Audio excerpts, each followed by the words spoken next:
السلام عليكم ورحمة الله وبركاته. معكم نيكسوس في فيديو جديد. في هذا المقطع سنتحدث عن موعد مباراة المغرب والكاميرون والقنوات الناقلة وتوقيت المباراة بالتفصيل، فتابعوا معنا للنهاية. تتجه أنظار عشاق الكرة الأفريقية إلى ملعب الأمير مولاي عبد الله بالرباط، حيث يواجه المنتخب المغربي نظيره منتخب الكاميرون في قمة قوية ضمن منافسات ربع نهائي كأس أفريقيا.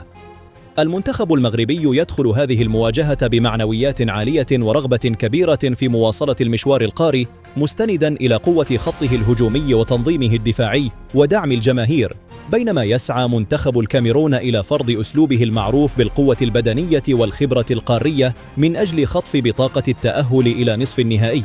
وتقام المباراة يوم الجمعة 9 يناير 2026، وتنطلق صافرة البداية في تمام 8:00 مساء بتوقيت المغرب، 9:00 مساء بتوقيت الجزائر وتونس، 10:00 مساء بتوقيت مكة المكرمة. أما بخصوص القنوات الناقلة فستنقل المباراة عبر قنوات BN سبورتس بجودة عالية، مواجهة نارية بين أسود الأطلس والأسود غير المروضة في أجواء أفريقية حماسية، فكونوا في الموعد ولا تفوتوا متابعة هذه القمة المرتقبة.